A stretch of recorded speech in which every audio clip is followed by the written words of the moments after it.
Hello, everybody, and welcome back to tracking our local shifting real estate market here in southern New Jersey, Burlington, Camden, and Gloucester counties, 900,000 and below. And today, I'm going to be doing a little bit of a follow-up from an email that I had sent out on Monday. Now, you may or may not have gotten my email on Monday, but what I had basically said was I'm setting aside a few hours this week to do some equity analysis for anybody who currently owns a home. As you go into this process, I understand there's so much involved on your end as a consumer, as a seller, as a buyer before you ever talk to a realtor, right? And a lot of these, you'd like some information, but you're not realistically trying to raise your hand quite yet to have a formal conversation with somebody. So, as with a lot of this, the whole point has been to give you a lot of the information that we talk about so you can talk about it and then approach us when you're ready. So, I'm going to go through just real quick our weekly stats for this week, but then I'm going to flip over to this sheet over here and we're going to do a little bit of an equity analysis.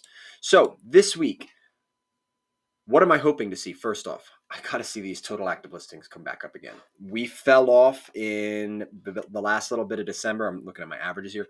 We fell off in December. Listings tanked between Thanksgiving and the first week of January. So we are rebounding those inventory levels. So I'm happy to see we gained about 20 from last week, but let's hope, that trend continues.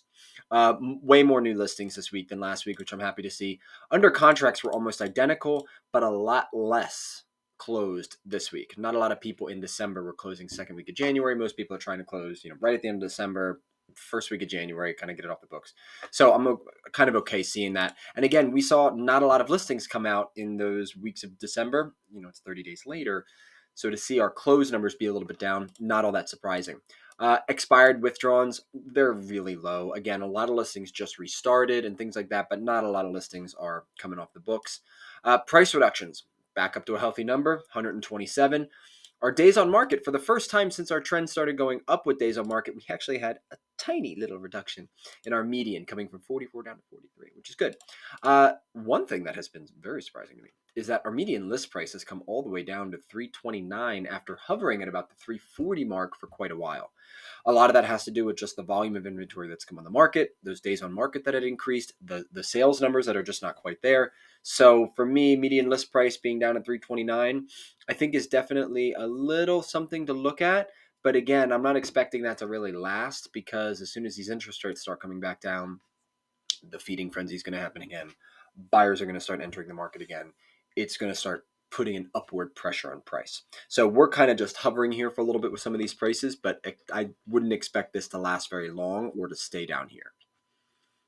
Let's switch gears. So that's all good for this week. But let's talk about something here. And I want to talk about calculating expected equity. Now, here you have three methods. One, do it yourself using something like this, which can get you a pretty accurate answer. Option two is you just go onto one of these websites that says, what is my home worth? Sort of like what Zillow does for you when it says like your estimated home value is this. And again, that's called an AVM, or an auto value method. That's just kind of taking a large algorithm of your area, roughly kind of getting an idea of what it should go for, and then roughly trying to get you. But that's really just giving you an auto value method. That's not really telling you how much you're going to make in equity. So they're kind of dancing around the question. And I think the question is, if I were to sell my home, how much money am I going to make as a seller? How much money should I expect at that closing table after everything's taken care of? What should I expect to walk away with? Okay. So here I want to review, first off, what are some of the larger components of a seller's closing costs and what to expect to incur, as well as what is the actual breakdown of how does that happen. Okay. So you may be looking ahead and reading a couple of these things, but let's just go over this a little bit in explanation. So first, as a seller, as has traditionally been for a long time, there are changes that could be coming to this, but the majority of transactions, you are going to see a seller responsible for compensating both the agent who lists their home as well as the agent that is representing the buyer. Okay, so I'm doing this example based off of a 2.5 and a 2.5%, 2.5 to the buyer's agent and 2.5 to the listing broker. That is negotiable. Speak with your agent, whoever that is. Again, hope it's me, but if it's just any agent, speak with them and negotiate your commission at a rate that you believe is fair to market your property appropriately for the services that are rendered. It's up to you. But for this example, we're just going to use 2.5, 2.5. That is probably the most significant cost. Somewhere between 5 to 6%, again, is a more traditional but negotiable. So that to me is the largest kicker that you're going to spend as a seller when you go to sell your home. Could you avoid that fee completely? Not completely. I guess technically you could do your for sale by owner, so you would get rid of 3%, but still the majority of buyers that you're going to work with do have buyer agent representation, and they are going to want to be compensated. And most of the time, a buyer who already has to pay a down payment, already has to pay for their own closing costs, probably doesn't have it in the budget to pay an agent as well. And it's very unlikely that you're going to get a person who's working with an agent to just drop their agent to go after your for sale by owner. But likely one of the biggest costs. All right, number two, home staging. So this isn't something that, it depends on the price point that you're in. I believe that when you start getting into luxury markets and things like that, staging does become almost essential.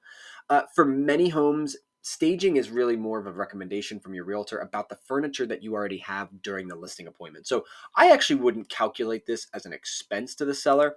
I guess there are some packages that some agents have where they will say, hey, for $1,500, added to your closing costs, will bring in a professional stager who will professionally stage your home with their own inventory of items and things like that. So you could, most of the times I opt against that. Most sellers have enough in their home to stage their home properly with just some recommendations. Number three, home repairs and improvements. This is two-pronged. One is as we get ready, because I have a listing going in this week, and one of the things was the house was beautiful, but there was one tiny little water spot in the living room that they just had never fixed because they said it was from an old leak. We just didn't bother with it. My thing with them was buyers are very concerned about water and electricity in a home, and not just to have water and have electricity, but the damage that they can do. And so what we wanted to do is said, I understand it was from a previous leak and it's not wet anymore, but before I bring buyers in, before we take photos, why don't we have somebody come out to repair that sheetrock, repaint it to make it look flat, so that we don't give any buyers any reasons to think of active water damage going on. We don't hide stuff, right? We don't hide things. We don't paint over something that's clearly leaking. Only for old damage that's already been dealt with, we just never finish the repair. The second part of that is while you're under contract and you have a home inspection, the buyer may request certain repairs to be made, and you may have to apply for your certificate of occupancy with the township. So in our example that we're going to work with, I dubbed that to be about $1,000. It could be much more than that, or it could be zero, right? Depends on how you negotiate your deal. Professional photography. For our team, we handle this cost for our sellers. It's one of the reasons why we don't take every listing, right? As a team, we end up spending a few $100s just to take your listing to put it on the MLS. So if we think your home is worth 400,000 and you want to list it for $1 million, well, we know we're never going to sell that. So we're not going to take your listing because we know we spend money just to get it to market. And if you're not going to be realistic with us about it not selling and what you're going to sell it for, well, we won't take your listing. But we do professional photography as a service to our clients. But I guess if you were to do it yourself, if your agent wasn't doing it for you and you wanted it, somewhere between maybe $150 to $250 for decent professional photography, 500 plus if you want to start doing videos and walkthrough tours and things like that. Marketing and advertising, again, this should be covered by the agent.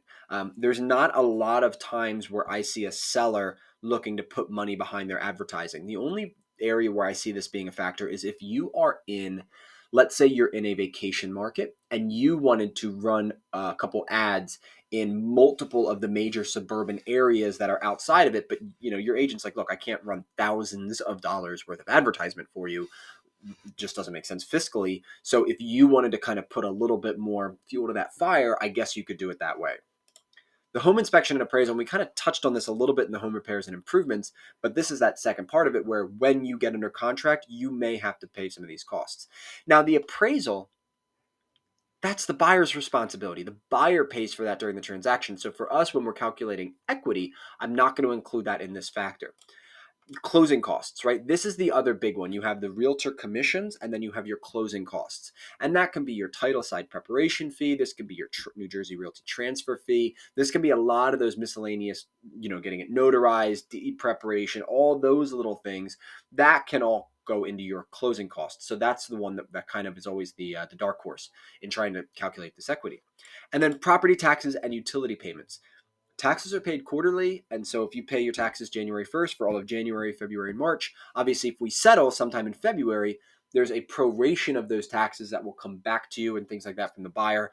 Utility payments, obviously, if you haven't paid your past 2 months worth of utilities, when you go to close, you're going to have to make those payments. You're not going to just be able to pass them on to the buyer. So these are some of the big categories that a seller may pay for as they're getting ready to list their home, as they list their home, and then as they get under contract, getting ready for settlement. I wouldn't say all of them, but a lot of them, staging, photos, marketing and advertising, those are really done by the agent. The appraisal is really done by the buyer. And again, property taxes and utility payments, as long as you're staying current with them, it's not really an extra cost. Let's all break this down in a real example. So you can use a very similar calculator to this. Now, here's the asterisk. While you can find out how much you owe on your mortgage, if you have any other debts owed to it, you can kind of get a basic idea of what the commissions for realtors may be. You're going to be able to use a really good 0.85% for your title and closing costs together. If you're a senior, use about 0.65, just because the New Jersey Realty transfer tax is lower for anybody over the age of 62 than it is for people who are under 62. So 0.85 for traditional sales, and if you're over the age of 62, you can use the 0.65 for that. And then I'm estimating a repairs of $1,000 just for argument's sake. But here's the asterisk. How do you know this one? Look, you can go on Zillow, you can go on Realtor.com, and you can get a basic idea of what your neighbors sold for. But you don't know the nuances of what happened during that transaction. You don't know if there were things that had to be agreed upon that changed the ultimate sale price. You don't know about the overall condition of that neighbor's home in the nooks and crannies where it really matters, not just the pictures they show you on Zillow. So while you can get a decent idea of your home price, this one number can add a ton of fluctuation into this entire equation. So this is where I'll say, look, I'm giving you away 98% of the farm here for you to be able to do your own equity analysis.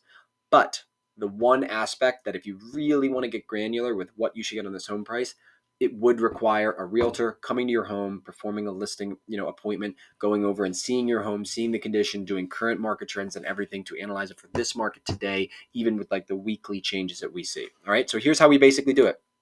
Equity is the market value of your home minus any mortgage debt you have, minus any extra closing costs.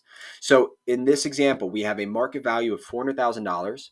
We have a first mortgage of about $178,000 it's being taken off.